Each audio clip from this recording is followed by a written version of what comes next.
Good morning students. आज हम discuss करेंगे क्लास 8 साइंस का chapter number 6 combustion and flame. ठीक है, कंबशन क्या होगा? जलना यानी कि बर्निंग होना। फ्लेम यानी कि जो लो बोलते हैं हम जिसको। ठीक है, लास्ट जो प्रीवियस चैप्टर हम लोगों ने किया उसके अंदर हमने पढ़ा था कोल एंड पेट्रोलियम के बारे में, जो हमारे क्या होते हैं, फ्यूल्स होते हैं। एज ए फ्यूल्स हम उनको यूज करते हैं। ठीक है, आज हम स्टडी करेंगे कि एज ए फ्यूल जब उनको हम यूज करते हैं तो वो हमें क्या प्रोड्यूस करते हैं और किस तरीके से उनको बर्न किया जाता है। जो हमने फैमिलियर हैं हम, जैसे बहुत सारे फ्यूल्स के बारे में, काउ डंग हो गया, उसके अलावा एलपीजी सीएनजी वगैरह हो गई, ये सारे जितने भी हैं, कॉल हैं, पेट्रोलियम है, ये सारे हमारे क्या होते हैं, फ्यूल्स होते हैं। अब बात करते हैं इनकी बर्निंग की, कि बर्निंग कैसे प्रोसेस होता है इनका। देखो, some fuels burn like a flame, एक फ्लेम की तरह बर्न होती हैं। जैसे हमने कैंडल को जब तुम क्या करते हो, बर्न करते हो, तो वो एक फ्लेम की तरह, एक लो की तरह क्या होता है, ऊपर जलता है, बर्न होता है। लेकिन जब तुम एक कॉल को बर्न करते हो, कोयले को, तो क्या उससे भी फ्लेम निकलती है? नहीं। तो ऐसे ही कुछ सब्सटेंसेस ऐसे होते हैं जिनसे फ्लेम निकलती है और कुछ ऐसे होते हैं जिनसे फ्लेम नहीं निकलती है। ठीक है, अब उन्हीं के बारे में हम डिस्कस करेंगे कि किस तरीके से जो केमिकल प्रोसेस है वो यूजफुल होता है बर्निंग के टाइम पे। देखो, आप लोगों ने प्रीवियस क्लास यानी कि 7th के अंदर हमने पढ़ा था कि जो मैग्नीशियम रिबन को बर्न किया जाता है। अच्छा, फर्स्ट क्वेश्चन ये है कि जो which gas is responsible for burning, burning के लिए कौन सी गैस रिस्पॉन्सिबल होती है? बर्निंग के लिए ऑक्सीजन गैस रिस्पॉन्सिबल होती है। तो हमने लास्ट चैप्टर के अंदर पढ़ा था कि जब हम मैग्नीशियम रिबन को, मैग्नीशियम यानी कि symbol of the magnesium is Mg, जब मैग्नीशियम रिबन को हम ऑक्सीजन की प्रेजेंस में बर्न करते हैं तो हमारा मिलता है क्या? Magnesium oxide. अब कोई भी चीज जब तुम बर्न करते हो उस टाइम पे वो क्या प्रोड्यूस करती है? Heat and light. वो क्या करेंगी?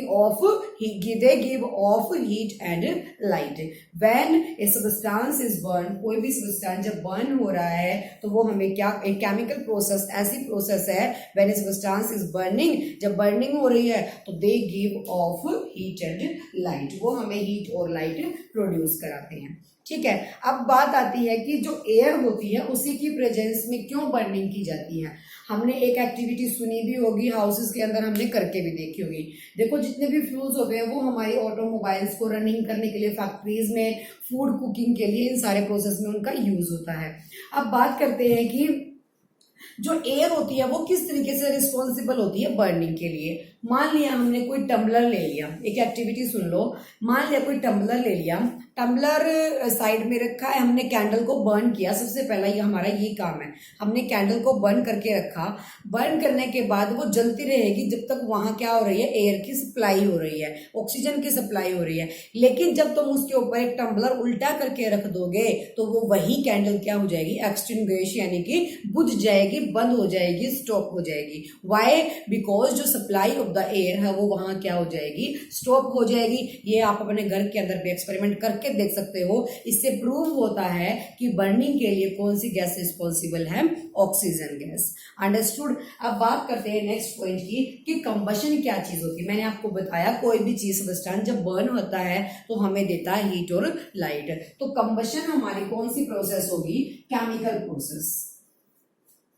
बिकॉज कुछ चीजें ऐसी होती हैं जो हीट रिमूव करती हैं, कार्बन डाइऑक्साइड रिमूव करती हैं। जैसे हम कोल को बर्न करते हैं तो वो क्या रिमूव करता है? कार्बन डाइऑक्साइड को। तो ये क्या बन जाएगी हमारी केमिकल प्रोसेस। तो combustion, the chemical process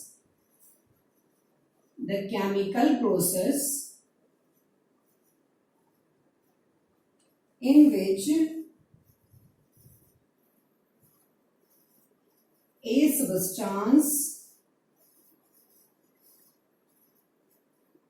give off heat and light is called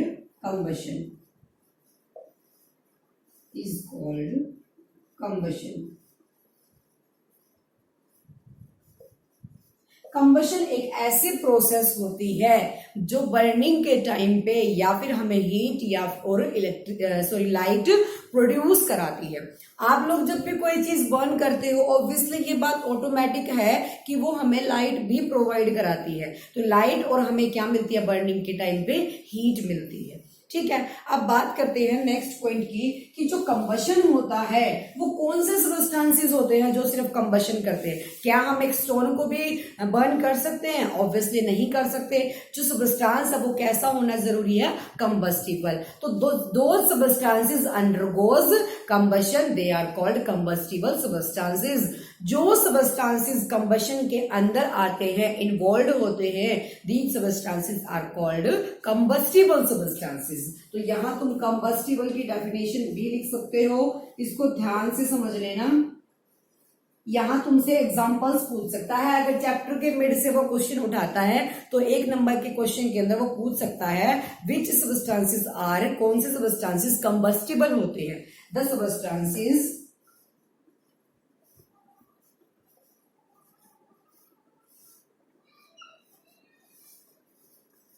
undergoes combustion are called,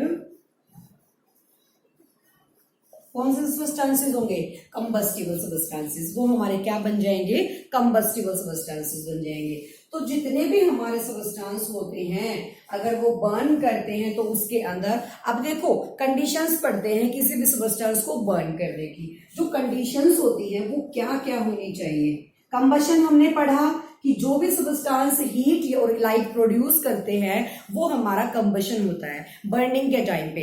और सेकंड हमने पढ़ा कि जो सब्सटेंसेस उसके अंदर इन्वॉल्व होते हैं वो कंबस्टिबल होते हैं, जो जलने योग्य होते हैं। कंबशन मतलब जलना, जलने के योग्य जो होते हैं, these substances are combustible substances. अब बात करते हैं जो कंडीशंस नेसेसरी हैं कंबस्टिबल सब्सटेंसेस के लिए या फिर कंबशन के लिए जो कंडीशंस नेसेसरी होती है वो कौन सी हैं। फर्स्ट हमारी क्या होगी? सप्लाई ऑफ ऑक्सीजन, क्योंकि विदाउट ऑक्सीजन कभी भी बर्निंग नहीं होगा, कंबशन नहीं होगा।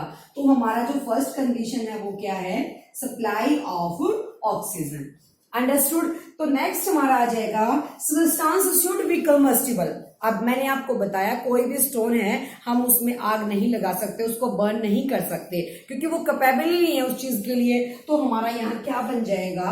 सब्सटेंस शुड बी कंबस्टिबल, कि जो सब्सटेंस है वो कंबस्टिबल होना चाहिए, वहां एयर क्या होनी चाहिए? सप्लाई होनी चाहिए, पास होनी चाहिए। समझ आ गई बात? तो जो कंबस्टिबल सब्सटेंसेस होते हैं वो जलने वाले क्या होते हैं? वो हेल्पफुल होते हैं। अब जो एयर है वो क्या है? एक्सपोर्टर है बर्निंग का, यानी कि जलने के लिए। तो वो पूछ सकता है कि जो मेन एक्सपोर्टर है बर्निंग का, कंबशन का, वो क्या हो सकता है? वो क्या होगा? हमारा एयर होगा। ठीक है, तो जो मेन एक्सपोर्टर है वो हमारा होता है एयर। बात समझ आई? ये सिंपल सा है कंबशन के बारे में। अब नेक्स्ट पे बात करते हैं इसके टाइप्स के बारे में, लेकिन उससे पहले एक बात और देख लेते हैं। देखो, जब कोई भी पर्सन है वो फायर कैच कर लेता है, ऑब्वियसली कॉटन के क्लॉथ्स होंगे या नायलॉन के क्लॉथ्स होंगे या किसी भी रीजन से अगर उसमें आग लग जाती है, एक फायर लग जाती है किसी भी पर्सन के अंदर, तो हम वहां सबसे पहले हम क्या करते हैं? कवर्ड विद द ब्लैंकेट, एक ब्लैंकेट से उसको कवर करने की कोशिश करते हैं। क्यों? क्योंकि जब तुम उसको ब्लैंकेट से पूरा कवर कर दोगे तो वहां जो सप्लाई ऑफ द एयर है वो स्टॉप्ड हो जाएगी, एयर क्रॉस नहीं करेगी, ना तो इंटरनल ना एक्सटर्नल, वहां कोई भी एयर क्रॉस नहीं करेगी, एयर का जो सप्लाई है वो बंद हो जाएगा। तो जो फायर है वो क्या हो जाएगी?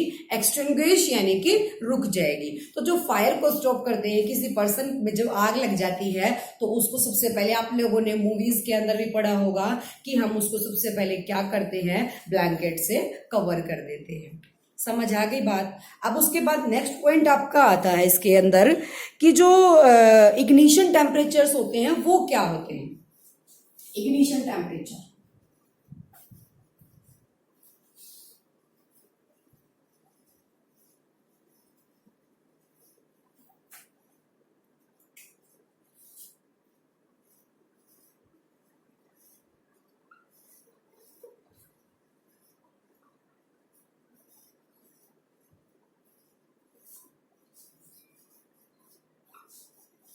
Ignition temperature. देखो मुझे एक सिंपल सा एग्जांपल बताओ।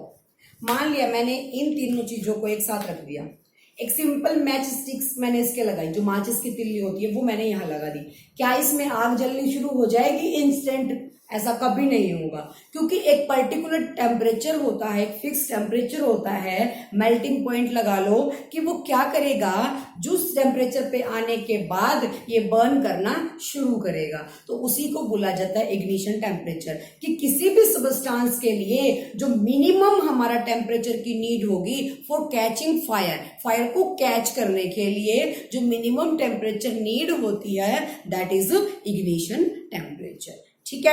अब ऐसे ही कोई भी चीज हमने ले लिया, मान लिया हमने बर्नर पे के ऊपर रख दिया कोई भी, जैसे बीकर के अंदर या बर्तन के अंदर, यूटेंसिल के अंदर कोई भी चीज तुमने गर्म करने के लिए रखी है, क्या वो इंस्टेंट गर्म होना शुरू हो जाएगी? या फिर तुमने लकड़ी का पूरा गट्ठा ले लिया है, पूरा वो ले लिया 5-7 उसके अंदर ऐड करके, तो जब तुम उसको एक मैच स्टिक से जलाओगे तो क्या वो जलना शुरू कर देगी? ऑब्वियसली नॉट, कभी नहीं करेगी, क्योंकि उसका जो लोवेस्ट टेम्परेचर है उसको नीड होती है, तभी वो फायर को क्या करता है, कैच करता है। ठीक है, इतनी बात समझ आ गई। अब देखो कुछ सब्सटेंसेस ऐसे होते हैं डायरेक्टली फायर को कैच नहीं करते, उसके लिए हमें केरोसिन ऑयल की क्या होती है, वहां नीड होती है, या फिर पीस ऑफ द पेपर के साथ हम उसको बर्न करते हैं। ठीक है, तो इग्निशन टेम्परेचर हमारा क्या होगा, दिस टेम्परेचर क्या डिफाइन करता है ये temperature, the lowest temperature for catching the fire is called ignition temperature. The lower temperature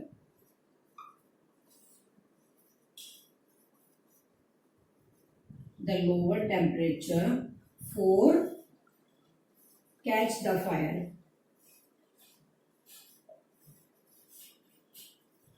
is called ignition temperature.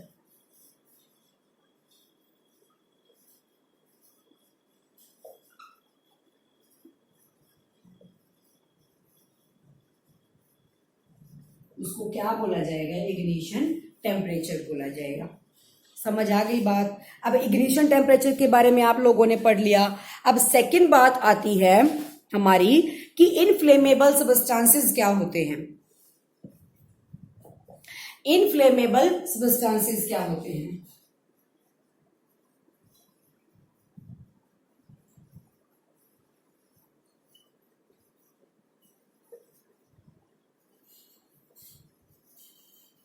What are inflammable substances? Inflammable यानी कि जलने के योग्य।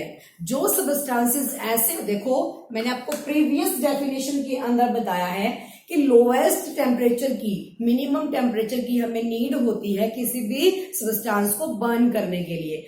अब मैंने बोला इनफ्लेमेबल सब्सटेंस, दो ऐसे सब्सटेंस जिनका जो टेम्परेचर है बिलो द इग्निशन टेम्परेचर होता है, फिर भी वो फायर को क्या करते हैं, कैच करते हैं। They are called inflammable substances.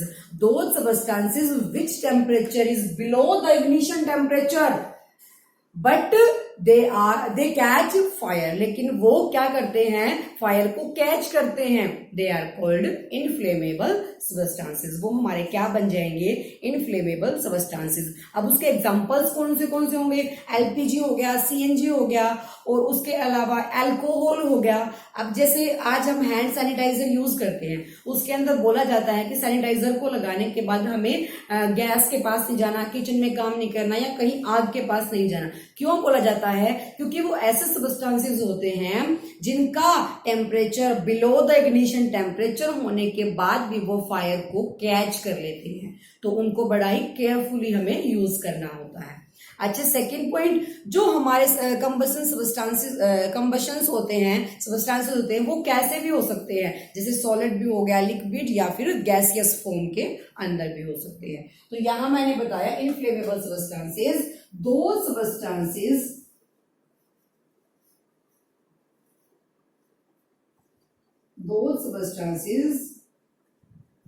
which temperature is below the ignition temperature, ignition temperature से भी कम होता है।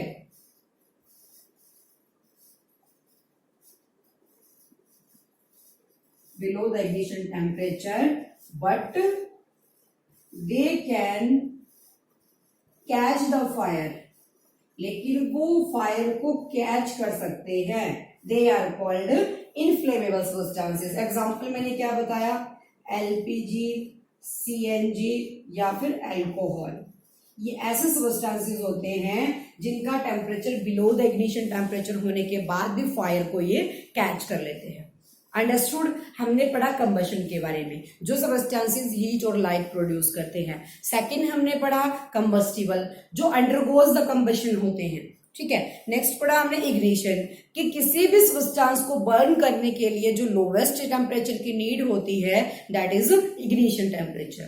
फिर फोर्थ डेफिनेशन हमने पढ़ी, inflammable substances, those substances which temperature is below the ignition temperature but they can catch the fire, लेकिन वो fire को कैच कर सकते हैं। They are called inflammable substances like LPG, CNG and alcohol. Understood. अब बात आती है, आग तो हमारी जल गई, फायर तो कैच कर ली। मान लिया किसी हाउसेस के अंदर, कॉलोनीज के अंदर, फैक्ट्रीज के अंदर आग लग जाती है।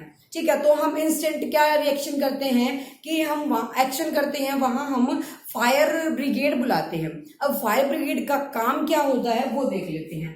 फायर ब्रिगेड क्या करती है,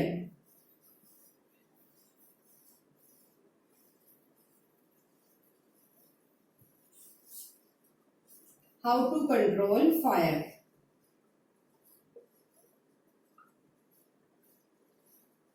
how to control fire, कि फायर को किस तरीके से कंट्रोल किया जाता है।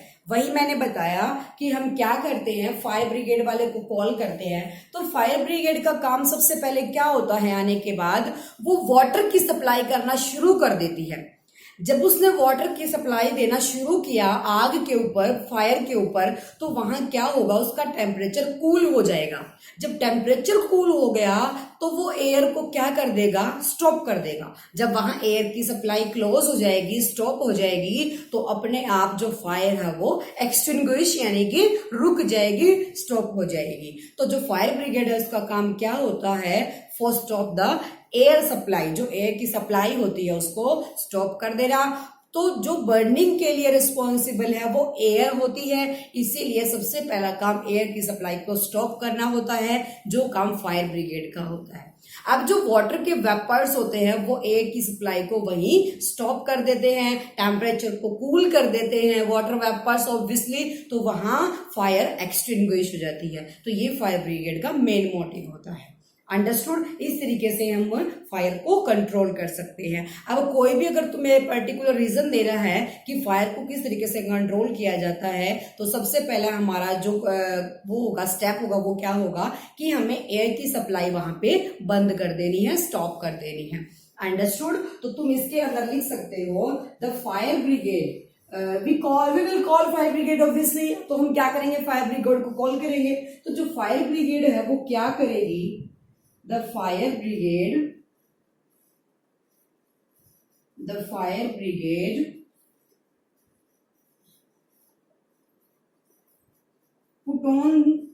put the water, fire the water लिख दो,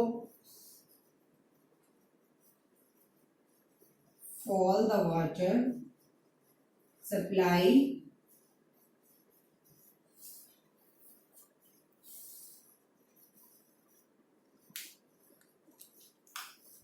water supply on fire।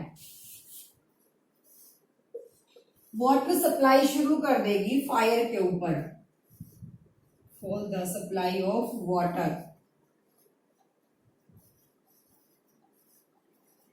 Supply of water on fire,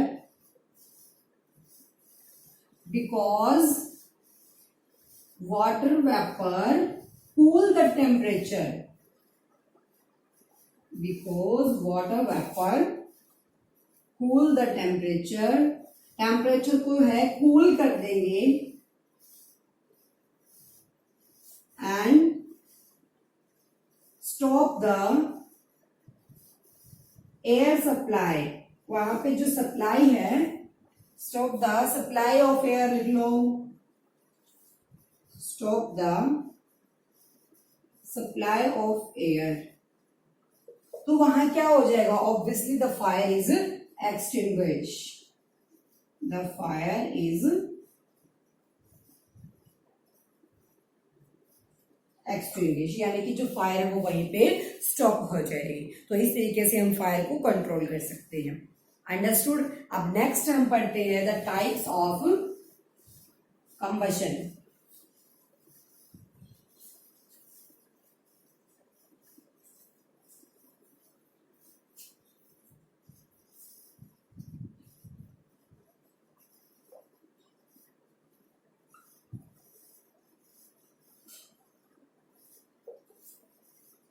types of combustion.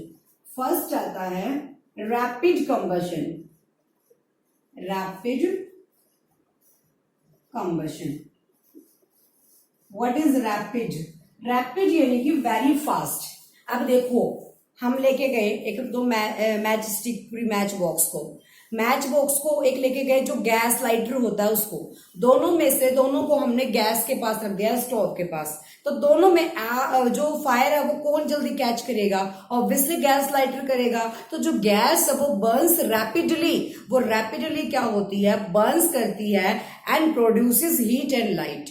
जो हीट और लाइट प्रोड्यूस करती है, such combustion is called rapid combustion. ठीक है, तो जो गैस हो जाएगी वो गैस बर्न्स,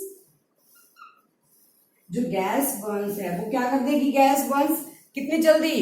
बर्न्स रैपिडली, यानी कि very fastly, rapidly and produces heat and light. जब भी कोई चीज बर्न होती है तो वो हीट एंड लाइट प्रोड्यूस करती है। ये आपको कंबशन ने बताया था, produce heat and light are called rapid combustion, are called rapid combustion. कि जो भी गैसेस होती हैं वो बर्न्स करती हैं वेरी फास्टली, रैपिडली, प्रोड्यूस करती है heat and light, they are called rapid substances या रैपिड कंबशन। ठीक है, नेक्स्ट हम बात करते हैं spontaneous combustion.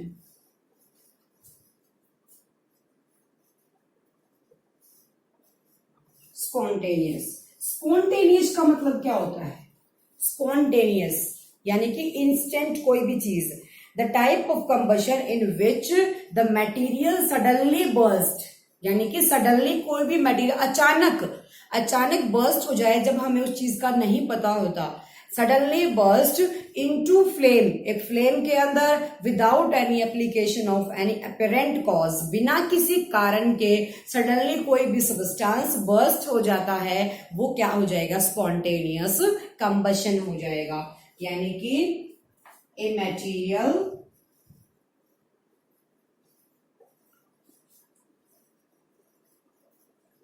which are suddenly burst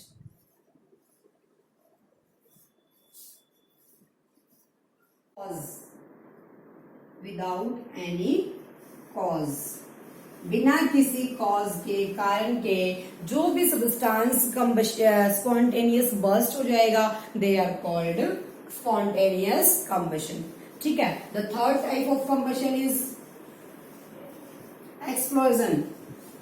हम बोलते हैं ना क्रैकर्स एक्सप्लोजन, धमाका। थर्ड टाइप है एक्सप्लोजन। एक्सप्लोजन के अंदर क्या होता है?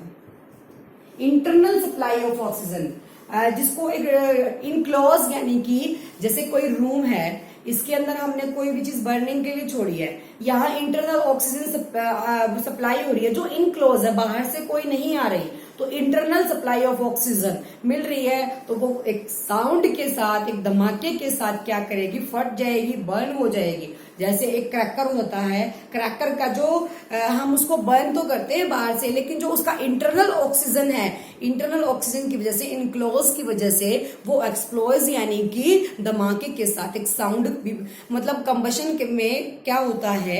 हीट और लाइट प्रोड्यूस होती है, लेकिन एक्सप्लोजन के अंदर हीट और लाइट के साथ एक साउंड भी प्रोड्यूस होगा, that is explosion combustion. Internal supply of oxygen,